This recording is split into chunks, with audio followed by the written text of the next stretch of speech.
Très bien, mettons en revue les personnes tuées par l'extrémisme politique et le racisme en France récemment. Quentin Derenque, mort le 14 février 2026 lors d'une rixe entre un groupe néofasciste et un groupe antifasciste. Et même s'il faisait partie des militants d'extrême droite, cela reste une tragédie. Tout comme les cas suivants.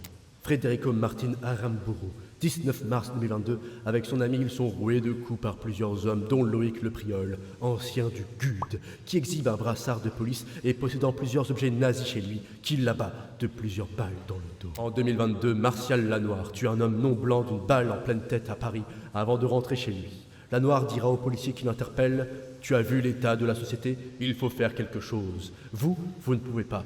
Vous êtes pieds et poings liés et à la solde du CRIF. » Emin Kara, Abdulraham Kizil et Mir Perwer, 23 décembre 2022, tous tués par balle par William Mallet, qui avait déjà essayé de tuer des réfugiés soudanais et qui était quand même resté en liberté jusque-là.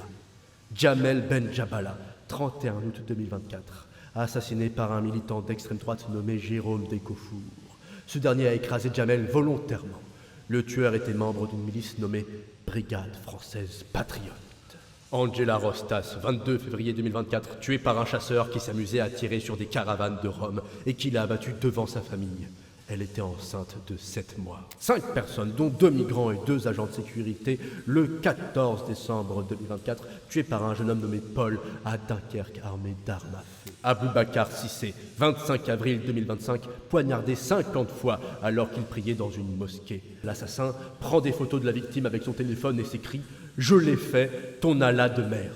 Hichem Miraoui, 31 mai 2025, assassiné chez lui par Christophe B., partisan du Rassemblement National. Il a déclaré « Là, j'ai dégommé les 2-3 merdes qui étaient près de chez moi pour commencer parce qu'il fallait les éliminer. Ça, c'est de la merde. Dans le lot, je pense qu'il y en a 1 ou 2 qui n'ont pas de papier. Et c'est que le début. J'en oublie beaucoup d'autres, comme Ismaël Ali, un jeune de 20 ans retrouvé mort dans un étang en début 2026, par exemple.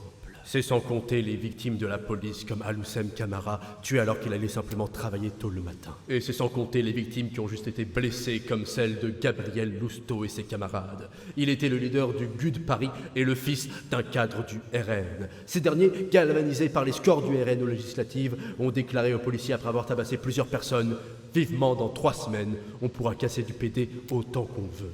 Tout ça, c'est également sans compter les tentatives d'attentats qui ont été déjouées, comme celle de l'Action des Forces Opérationnelles, un groupe terroriste d'extrême droite démantelé en 2018, dont 9 membres avaient des postes à responsabilité parmi le RN. Oui, c'est vrai, on en a moins entendu parler de tous ces gens-là. Pourquoi ? Je te laisse y réfléchir. En attendant, on a encore beaucoup d'âmes à trier.